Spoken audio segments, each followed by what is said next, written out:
This is a mic check. 1, 2, 3, 4, 5, 6, 7, 8, 9, 10, 11, 12, 13, 14, 15, 16, 17, 18, 19, 20, 21, 22, 23, 24, 25, 26. You guys are all okay? All right. Sound and white balance and all that? All right. Then we're just about to start. Perfect. This is, I've got mine. I know. feel free to, 100% feel free to do that. Okay. Awesome. And we're all set. And feel free to come on in, Steve, yeah. Hey, good morning, everyone. Thanks so much for joining us today. As you all know, one of our top priorities in my administration is to improve and restore our ferry service for Washingtonians. Since the pandemic, we have been operating on what we call a reduced schedule. And this reduction has, of course, had significant impacts for Washingtonians who rely on the ferries for their daily activities, for getting to important appointments, for going to school, for getting to work. Today, I'm announcing short-term and long-term plans to fully restore the state's domestic ferry service to pre-pandemic levels by this summer. It's also important to point out that this won't just be happening with more vessels, getting more vessels in the water, but also, importantly, to make sure we're addressing issues with the important folks who are the backbone of our ferry service, the crew, the individuals working, to make sure they have the resources they need and the compensation they deserve. Part of the reason why we've had a reduced schedule since before the pandemic is because we've not had all of our boats in the water. One vessel, for example, the Wenatchee, one of our larger vessels, has been out of service in order to convert to be a hybrid electric engine. We have 2 more vessels slated for conversion over the next several years, which would also take them out of the water during that time. Today I'm announcing that we are delaying the hybrid electric conversion for those remaining 2 state ferries. We will revisit the timing for those vessels after the World Cup in 2026. What this means is that when the Wenatchee comes back into service, which we anticipate to be in June, we will then have 18 vessels in the water, the number necessary to fully restore domestic service for the first time since 2019. One thing I just will note is 18 vessels in the water, as I understand from our team. That means we would have 21 vessels in total at any moment in time. Essentially, as I understand the system, the goal is 18 vessels in the water, but 3 are going through maintenance of various kinds. That's just a part of it at any moment in time. So again, full domestic service for the first time since 2019, which will mean 18 vessels operating in the water, 3 going through their routine maintenance during that time. This has, of course, been a primary goal for my administration since day one. As part of my commitment to improving our ferries, I'm also announcing that we're elevating Steve Nevy, who you know to my right, and you'll be hearing from Steve in a few moments. We're elevating his position from Assistant Secretary for the Washington State Ferries Division to Deputy Transportation Secretary. As I promised during my campaign, Steve will be a member and is now a member of my cabinet. So he's at my cabinet meetings. Those are weekly meetings with the full cabinet. He's there and fully participating. I wanted that to be the case so that I'm getting direct reports from the folks who are operating our ferries because we've had a crisis for a number of years. And as governor, I want to make sure I'm hearing directly from Steve and the team about how we're doing and making progress to address this important issue. I'm also joined by, and you'll be hearing from Transportation Secretary Julie Meredith. She'll be speaking directly after me. You'll then hear from Steve. And then we're just especially pleased and thankful that the mayor of Bremerton, Greg Wheeler, has taken the time from his very busy schedule to join us today. He's just been a real passionate advocate for improving our ferry service for all sorts of obvious reasons with the community that he represents so well. All the 4 of us will speak, and then we'll be happy to take any questions that you have. So the Wenatchee is, of course, one of our largest ferries, and we're proud that it's going to be Washington's first hybrid electric ferry. Again, we anticipate that early this summer in June. What used to be one of our fleet's biggest polluters will soon be our cleanest ferry, providing a model for the future of clean transportation. At the same time, of course, we are going to delay the conversion of the other 2 large ferries. I made that decision to delay that conversion for a very simple reason, and that is to restore our service, our domestic service, to pre-pandemic levels. That is the North Star for my decision-making as we move forward on addressing the crisis that we're facing. As you know, the Wenatchee took considerably longer to make this conversion than we anticipated. I think the original anticipation was about a year. It's going to take about 22 months. Given what we know about how long it takes to convert these vessels, we know the current schedule will take them out of the water for major upcoming events like the World Cup. We don't want that to happen. So the 2 next vessels up for conversion are estimated to take 12 to 16 months. We think we can improve the timing on that when the time is right. Those vessels, a class known as the Jumbo Mark II, are the largest in our fleet, and they serve 2 of our busiest routes. The increase in demand caused by these major events will, of course, put additional stress on an already strained system. In other words, that would just be the wrong time to go forward with having our biggest, busiest vessels out of service over the next couple of years. Reducing Washington's carbon footprint is important to the people of the state, and it is certainly important to me. It's a worthy investment. I'm excited about the Wenatchee. But right now, we have to balance a lot of priorities. And for me, right now, the priority is restoring our service to full domestic service as we had back in 2019. I want to talk briefly, by the way, about what it means when we get back to full service. So just to emphasize this, 18 vessels will be in the water this summer. 3 vessels will, from time to time, be in routine maintenance. And so we're excited about the fact that sometime this summer we'll be restored back to that level.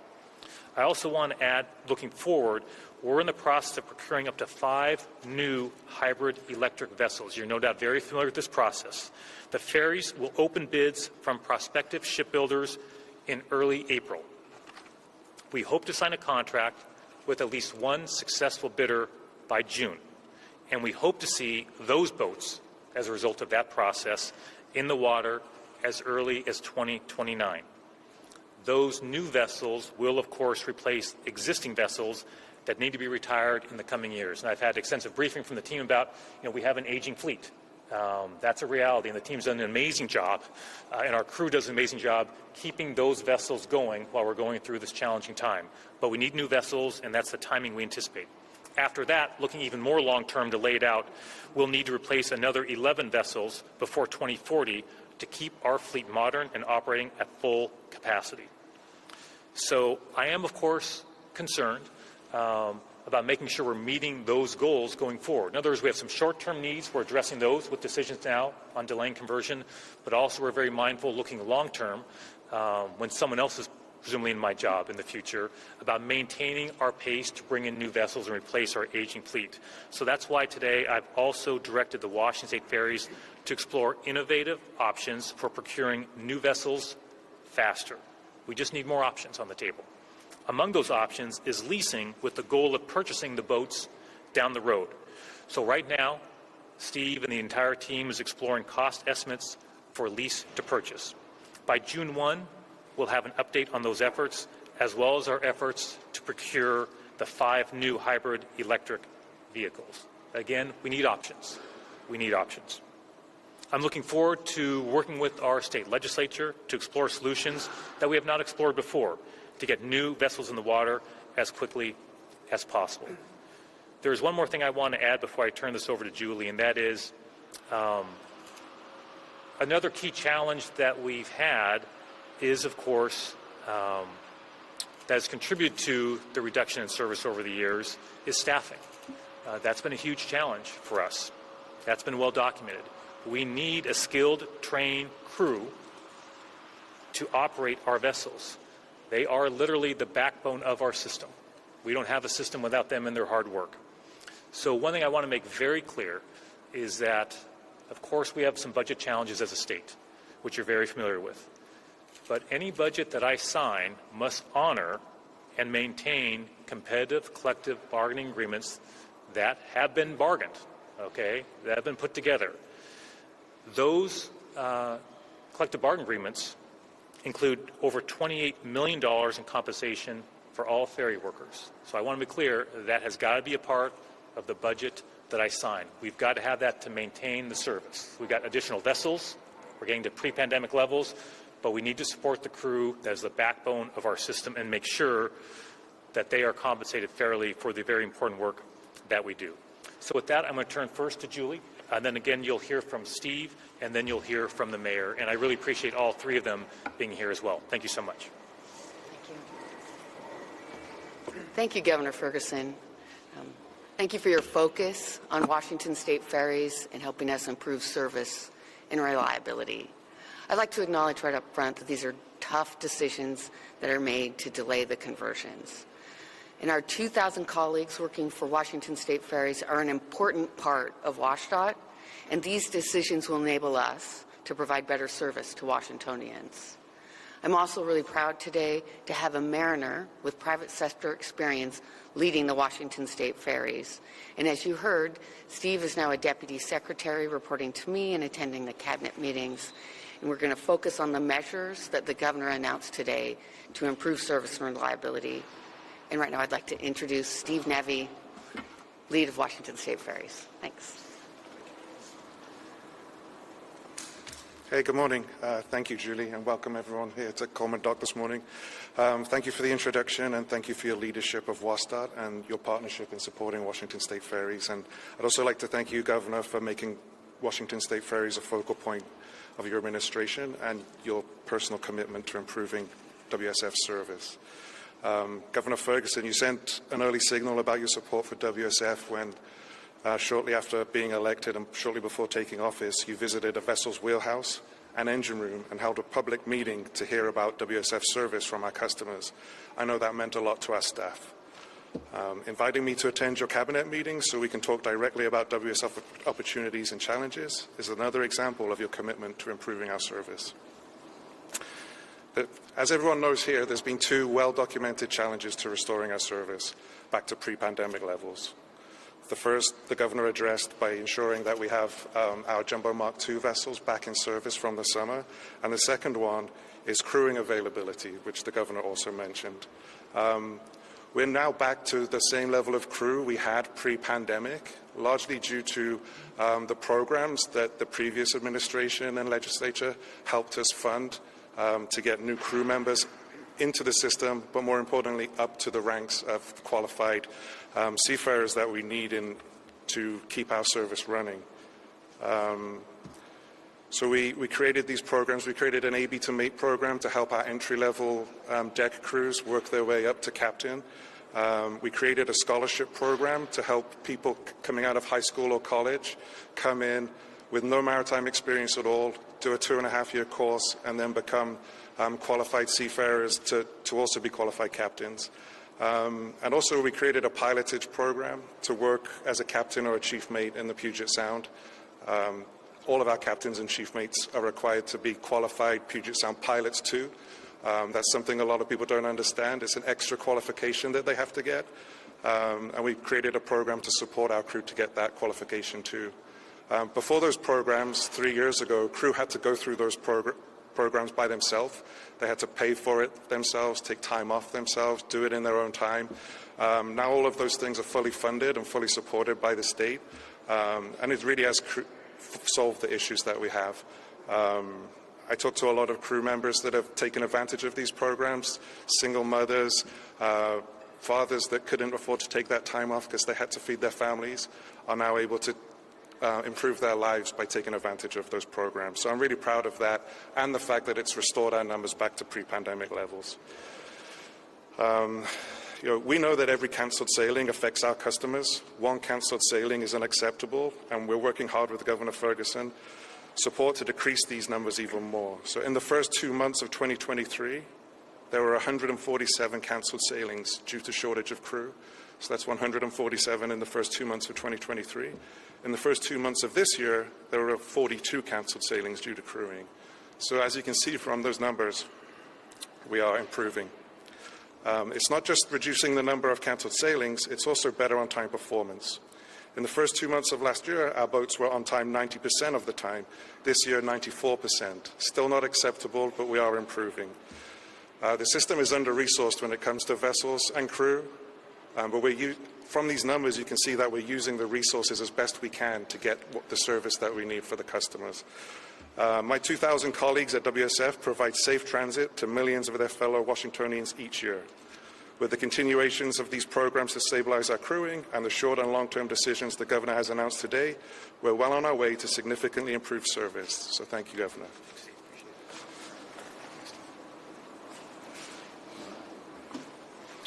All right. Thank you, and good morning.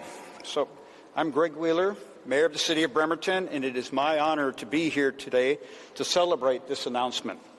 I want to thank Governor Ferguson, Secretary of Transportation Julia Meredith, and Washington State Ferries Director Steve Nevy. This is a day for us. The role that Washington State Ferries plays in the lives of Bremerton residents is considerable. The City of Bremerton is located across the water from Seattle, and the state ferry system is critical transportation link for people in and around Bremerton to the Puget Sound regions for jobs, medical appointments, and essential travel. We are a ferry-dependent community, and the ferry system plays a vital role in the lives of our residents, our workforce, and supports our economy. I appreciate Governor Ferguson's commitment to fulfilling the promise of full restoration of Washington State ferry service, and that it now has become a reality. The lack of service has been a crisis felt by residents of Bremerton who have lost jobs and face significant financial impacts, and it has affected our community and workforce going to and from our city. Governor Ferguson's leadership has helped address this crisis. Restoring full service to Washington State ferries will make a difference in regained lost opportunities in our community. I am incredibly thankful that the Bremerton ferry route will be fully restored to 2-boat service to meet the need. Our residents who work jobs in healthcare, construction, equipment repair, and other essential employment can now take additional shifts to help support their families because they have more choices during the day and the evening to commute. Our federal workforce at the Puget Sound Naval Shipyard will have more options to commute to and from our largest employer in the region, the U.S. Navy. Residents and our veterans will also be able to keep medical appointments they once had to cancel or reschedule because of a lack of ferry service. Our businesses will be able to reduce costs by expanding access to supply chains in the Puget Sound, helping to bring down the cost of services they provide to Bremerton residents and to local workers. It has been a tough road due to the reduction in service on the Bremerton route, an hours-long gap in the ferry schedule. I do want to take this opportunity again to thank Governor Ferguson for his partnership in bringing service levels back up for the Washington State ferry system, and for the support of Transportation Secretary Meredith and the Washington State Ferries Director Nevy. I also want to show my appreciation that the Washington State ferry system will be in full service for the FIFA World Cup in Seattle, which will maintain the important transportation link with our city and support tourism for communities like ours. Obviously, what's coming next year is a once-in-a-lifetime opportunity. It's a privilege to be here today and be part of this announcement. The promise to fully restore service of Washington State ferries is meeting the commitment to support our residents, safeguard our workforce, and ensure continued economic recovery. Thank you. Thanks, Mayor. Appreciate it. Thank you so much, Mayor. And just a couple final points. The Mayor referenced how this will really transform service to Bremerton. Currently, as I think you know, there is one vessel that does that, so the wait here is 2 to 2.5 hours for a vessel. That's going to obviously be cut in half with the addition of another vessel, which is exciting. Number two, I did want to mention that we're tentatively scheduled to have me up in the Salmon Islands, I think on July 15th. My team will have the details on that for a visit up there to chat with folks in that community. business folks, individuals on the impacts up there, and to communicate them very directly so they're hearing from me and my team about what our plans are, and to hear from them how we can improve the service as well. Maybe last thing I'll say is, there's going to be challenges ahead. This, I suspect, is not always going to be a completely smooth path, right? But I think we're on the right trajectory. There's been a lot of hard work. Steve, you mentioned past administration, legislators, local elected officials, the crew, a lot of folks have really leaned into this, and that's what we're going to continue to do. So today's an exciting day, but we are very mindful, of the challenges ahead. We're not all the way, out of the woods on this, but we are going to stay very focused on these challenges, and looking forward to working with the team going forward to maintain what we're achieving here very soon, and excited about that as well. So with that, we're happy to take your questions. I'll do my best to repeat the question because I think we might have some folks on the phone, and happy to go around the room. John, as usual, you get to go first. What do you got? Two related questions. Yeah. One, doesn't this just move the problem of getting a Mark II out of the commission, aren't you just delaying this problem to later this decade? You're going to have the same shortage problem in 28 or 29 that we have now. And second, how does this fit in with, you're going to be opening bids April, award them in June. This could be anywhere from 1 to 5 vessels, whatever. How does that fit in with the delayed schedule? Say like you're winning bids, 3 hybrids for one company. Does that company just sit for 3 or 4 years before it tackles the ships? So let me take the second one first. Steve, are you able to paraphrase that question and answer it? Yes, I think the question was, isn't this pushing the decision down the road and we'll have the same pain? And then another question about how the new procurement would work. Yeah, if you can take that second one, I guess. Yeah, I think you might be confusing the conversions with the new vessel procurement process. Those are 2 separate tracks. Today we announced we're going to delay the conversion of the existing vessels to hybrid electric, but there won't be a delay of building new vessels. That will continue as planned. Does that make sense, John? And we're happy to chat afterwards as well, but I think that's right, if I understood your question correctly. On the first question about, hey, does this sort of delay some pain, look, we're mindful of, we'll have additional decisions to make down the road, and we'll revisit that, but we'll have a lot more information at that point. How does this procurement process go, right? How are we doing on, for example, on the maintenance of our vessels, where maybe we're in a position to only have 2 vessels that require maintenance at any given time, so we can still have 18 vessels in the water. So this also buys us time, right, to get our fleet where we need it to be, to get our crew where they need to be in terms of compensation and staffing. There's a lot of challenges we're facing, and so we can utilize that time to hopefully keep things status quo moving forward long term as well. But we're mindful that the question you've raised is one we have talked about before, but a key aspect right now is, as the mayor mentioned, we have a World Cup coming up, right, and that's going to put strain on the system. Literally, it is one of the biggest events in the world, and we need to be prepared for that on many levels, but that includes our transportation system, which of course includes our ferry system.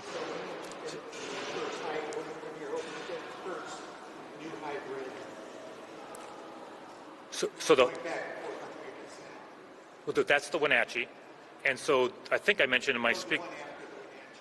Well, we'll see what the procurement process is, right? So that happens in April. We'll report back by June 1 on the timing of that, how many vessels, and the timing of that.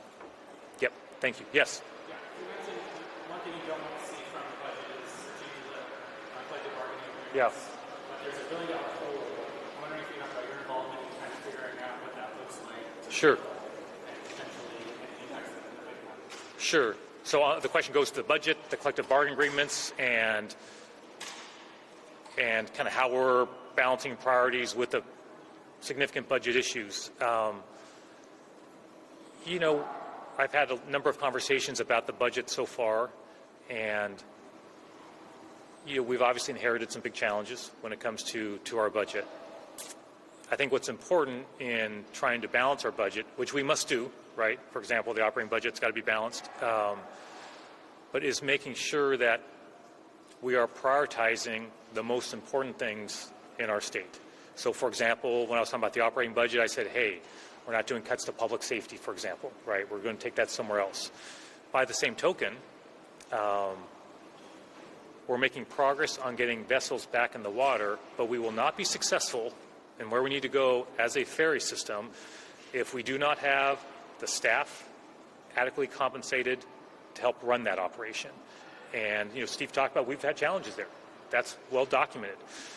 We've had cancellations because there was not a staff. There was a vessel, but not a staff, a crew to operate it. And so to me, it is essential that that collective bargaining agreement for those workers be a part of this budget, okay? This system is too important to do anything else. And so that's my priority. I'm making that clear to the legislature and to the public as well. I'm also hearing you say that overall cuts to Washington State ferries are also would be very concerning to you. We're going to expand this fleet, right? Our goal is more vessels, right, and to take care of this fleet. Look, I've used the word crisis when it comes to our system. I don't throw that word around lightly, but when you're in a crisis, you've got to act like you're in a crisis, right? That's my philosophy. And so we have an aging fleet. I had briefings I've been trying to get to speed on from our experts about what our situation is. And, we need to get new vessels. The crew's doing an amazing job, and the maintenance crew's doing an amazing job of keeping these vessels going many years past what we would anticipate normally, right? But that won't last forever. So, no, this is not the time to sort of back away from the system. It's the time to lean into the system, to lean into those investments, or we're going to create additional problems down the road. Yes? A few questions about bigger particularly. Yeah. Conversion. Is there a cost estimate on the Wenatchee conversion? Yes. Also, what's the status of the contract? Are we paying more because it's delaying? Last Yes. You're going to lose some knowledge with the conversion. I know that it was supposed to be a year, ended up being 2 years because they had to go and they didn't know what it looked like inside. Are you worried you're going to lose knowledge from this conversion for the next year or two? So I didn't have a pen to write down all three questions, so I'll take them in reverse order, and you may have to remind me. So in reverse order was, are we worried about losing sort of the knowledge? We've been in many conversations with Vigor. I personally have had conversations with Vigor, to be clear. Steve and the team have as well. And we would not be making a decision unless we felt we would be able to go forward when the time is right. Okay, so and Vigor and us, we've had those conversations. Number two, in terms of the cost for the Wenatchee, I believe it's $36 million over budget. Is that right? It's $36 million over budget in terms of the Wenatchee, and I think it's about 10 months behind schedule before it's done. Do you want to? Is that? Yeah, that $50 million was the original estimate. 50 million was the, so it sounded like you had it right. 50 million plus the 36, 86 million is now the current estimate for the Wenatchee. We believe we'll be able to do sort of test in the water this June, so we're optimistic for that, but watching that very, very closely. Did I get all your questions, or do you have one more?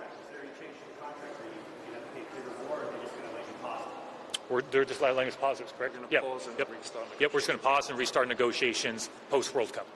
Yep, thank you for those, yeah. There's no penalty, correct? No, there's no penalty. So I want to say, appreciate these questions. So maybe I should have gone into more detail on my talking points. Appreciate Vigor's willingness to work with us. So like I said, I had a personal conversation with Vigor, want to be clear about that, to communicate what our situation is, what we were asking for. Appreciate all that they've done working with us, but they understood my priorities as well. And so they've worked with us, so no, there is no penalty, there is no extra cost. We're simply putting a pause and then returning to that conversation post-World Cup. So, and feel free to ask some follow-up questions if you're on my team if you're curious, but that's where we're at. Yes?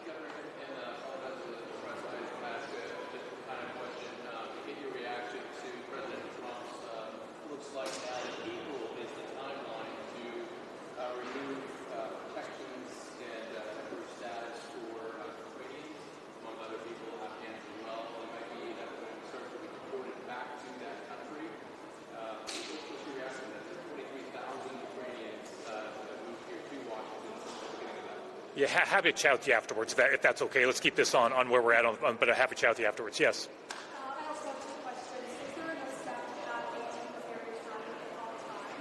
We also heard from department staff that about 18% of their workers are retired, so how will it impact that as well? Yeah, so maybe still have you take the retirement aspect of it. On the first question, which is an important question, will we have the staff to meet the number of vessels we have? The answer is yes, but it's an important question because we're mindful that the additional being back at pre-pandemic levels for vessels, we need to have the staff to meet that, and there'll be some strains on that. So that is one of the issues we got to work through. So the answer is yes, but we need to do a lot of work to make sure that we're able to maintain that staffing, which goes back to issues like the collective bargaining agreement, right? All the programs that Steve talked about. We need to make sure we're still recruiting, bringing folks in, compensating them fairly for the important work that they're doing. Do you want to address the other issue, maybe, Steve? Is that right? Yeah, I think you just did. The programs that I talked about in my remarks, that's our plan to address the retirement issue.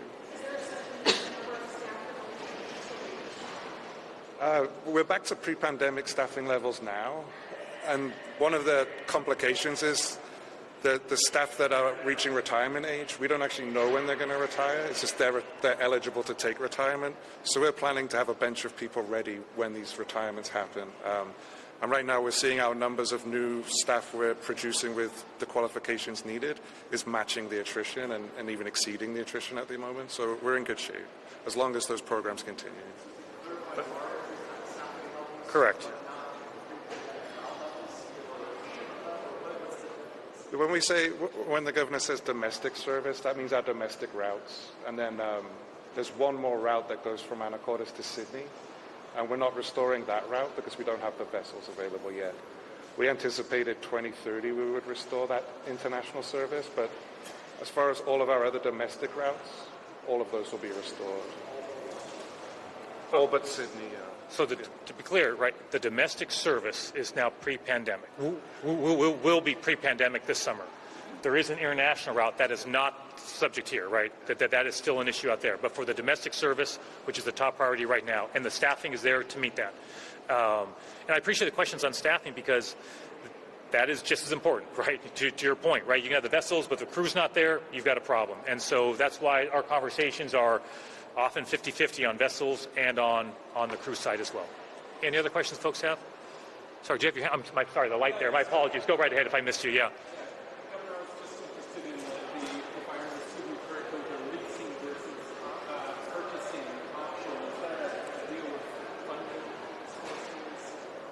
So the question, I think I didn't hear it all the way, Steve. I think it went to leasing, and you're asking me, hey, well, why we're looking at the lease to... Is help with current budget issues. Do you want to maybe chat about that a little bit? We've been having some conversations about the team exploring that. But yes, I mean, the idea is, what I just want is more options. I don't want all my eggs in one basket, essentially. Hey, one procurement process, we need options. And that's why I've asked the team to explore that and bring that back to me by June 1. So the goal here, again, looking forward, is by June 1, we've seen the results of the procurement process for up to 5 vessels, right? That's going out in April. We believe we'll have information by June 1 on that. What was the response? Where are we going forward? At the same time, the team's bringing back additional options for what we might have in terms of lease to own. The goal is to have more options to make sure we're maintaining what we're achieving this summer. Yes?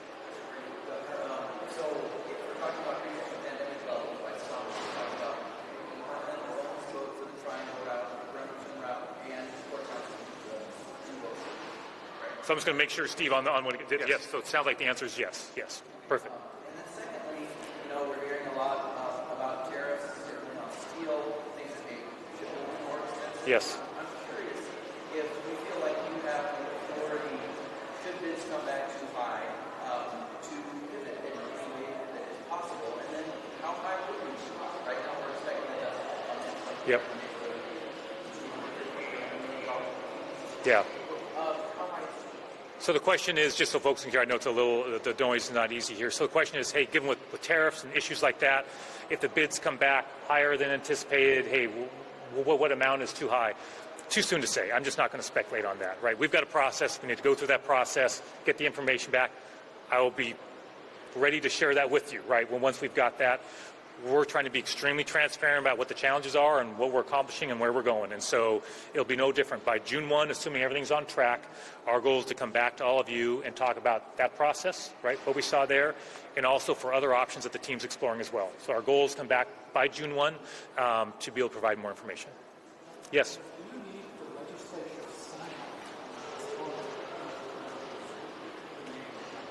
We don't need the legislature to sign off on this, no. This is done. That is correct.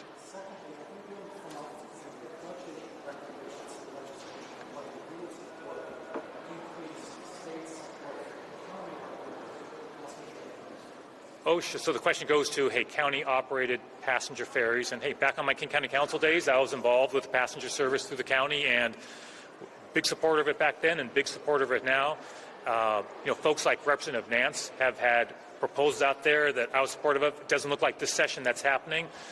But again, back to having options, I support that type of thing, especially in these coming years. We need to get more options out there. Hey, right now we think we're about to get to a good place, but things can happen. We do have an aging fleet. I want to emphasize that, right?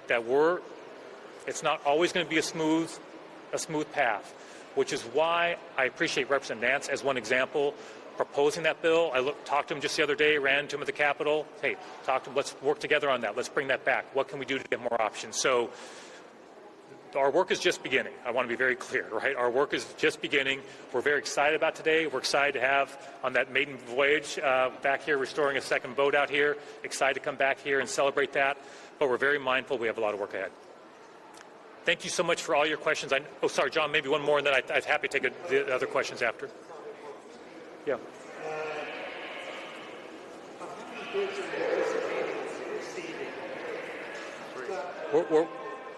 The question goes to how many bids we anticipate receiving. The answer is 3, I believe, right? The answer is 3. And John, we'll be available afterwards for additional one-on-one questions as well. Really appreciate all your time. We'll be hanging around afterwards. You have additional questions. My team's here, Brian and others as well. Thank you so much. Hope you all have a wonderful day. Thank you very much.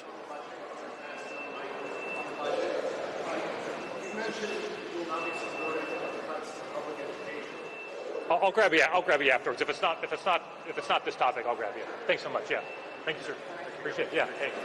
Thanks so much. Yeah, really appreciate it. Yeah. That's exciting. Yeah, we're in there. I'm already excited. All right. Thank you. Yeah. And I'm excited about the main way we do it. Yeah.